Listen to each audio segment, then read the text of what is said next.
Where does it reside? A phenomenon of life. Convergent awareness. This is an audio story written by Red Cardinal Kitchen. The illumination of a dynamic archive. This record observes the question of the soul without presuming its definition. Across cultures, eras, and disciplines, the soul has been described as essence, consciousness, breath, identity, animating force, or illusion. Neuroscience maps cognition within the brain. Spiritual traditions locate awareness beyond the physical. Philosophy questions whether the distinction is necessary. This account does not resolve the matter. It preserves the convergence of interpretations that arise whenever human beings attempt to identify what, precisely, it is that experiences being alive.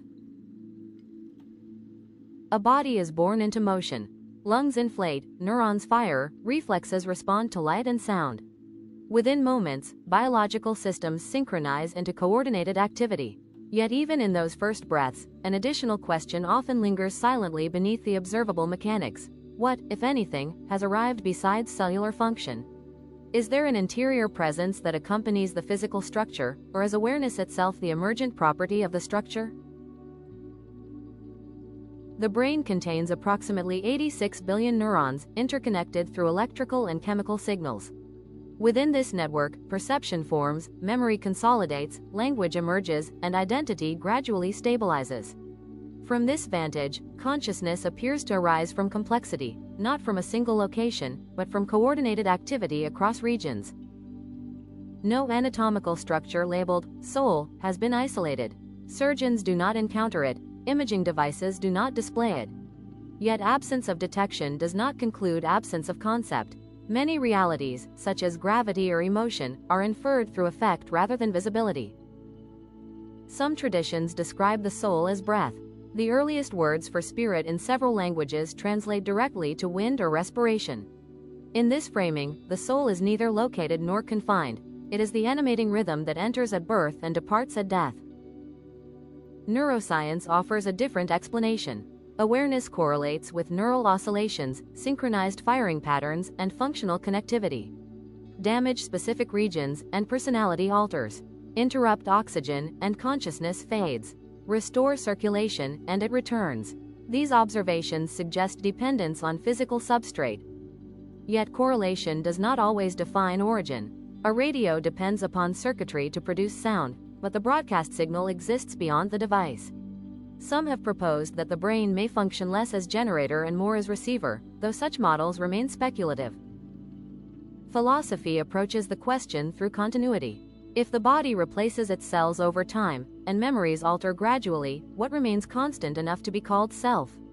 Is identity a narrative thread woven by memory, or is it something prior to recollection?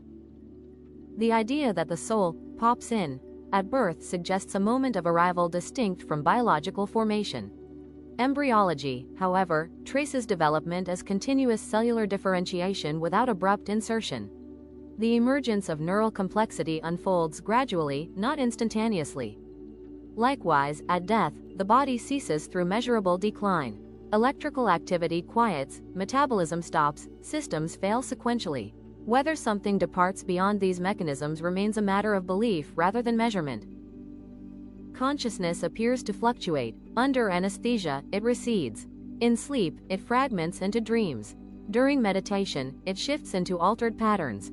These transitions suggest that awareness is dynamic, not fixed in a single physical coordinate.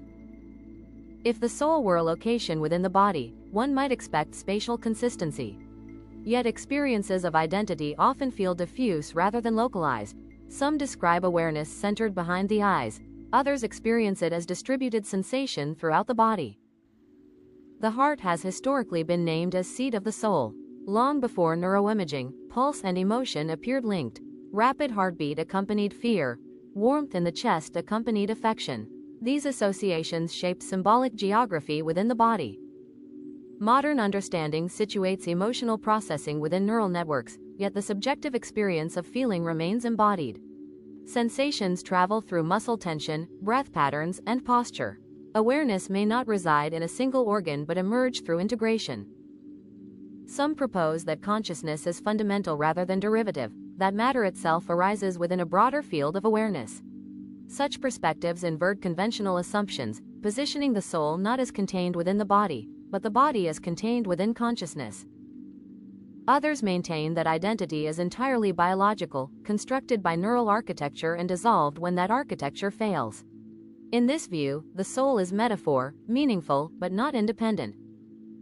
Memory complicates both interpretations. Memories feel personal and continuous, yet they are reconstructive processes subject to alteration. If the soul is memory, it changes. If it is something beyond memory, it cannot be measured through recall. Across cultures, near-death narratives describe experiences of detachment from the body. Neuroscience attributes such phenomena to oxygen deprivation and temporal lobe activity. Spiritual interpretations frame them as glimpses beyond physical confinement. The persistence of the soul concept across millennia suggests that the question itself arises naturally from introspection. When awareness turns inward, it perceives itself perceiving. That reflexive loop generates the sense of interiority that demands explanation. Infants gradually develop self-recognition. At first, perception is indifferentiated. Over time, the child identifies boundaries between self and environment. Whether the soul arrives fully formed or unfolds alongside cognition remains debated. The language used to describe death often implies departure. Words such as past or left reflect intuitive metaphors. Even those grounded in material explanations sometimes speak as though something intangible has vacated the form. Perhaps the soul is neither organ nor visitor, neither insertion nor extraction. It may be a term applied to the integrated phenomenon of awareness arising from biological complexity, a name for the experience of being a subject rather than an object. Aging introduces further shifts. Memory fades, personality softens or sharpens, neurological conditions alter behavior. If the soul is distinct from the brain, these changes should not redefine identity. Yet loved ones often perceive alteration. Whether rooted in neurons, emergent from fields beyond matter, or inseparable from breath itself, the concept of the soul persists because human beings encounter interiority. That interior encounter resists simple localization. It remains experiential, even when its mechanism remains debated. The question of where the soul resides continues not because it lacks intelligence, but because it addresses the boundary between measurable structure and lived awareness. The body can be mapped, consciousness can be correlated, meaning can be interpreted. Whether these converge into a singular essence remains unresolved. Across lifetimes, civilizations, and disciplines, the inquiry endures. The search for the soul reflects a deeper search for continuity within change, an attempt to locate what, if anything, persists when memory shifts and matter reorganizes. The answer, if it exists, has not confined itself to a single place. Some records exist to preserve questions that outlive their answers. This account remains as documentation of humanity's ongoing effort to locate awareness within or beyond the body, acknowledging that inquiry itself is evidence of interior life. Thank you for visiting our channel and spending time with our work. Support the ongoing chronicle through the channel membership archive. Red Cardinal Kitchen, the illumination of a dynamic archive.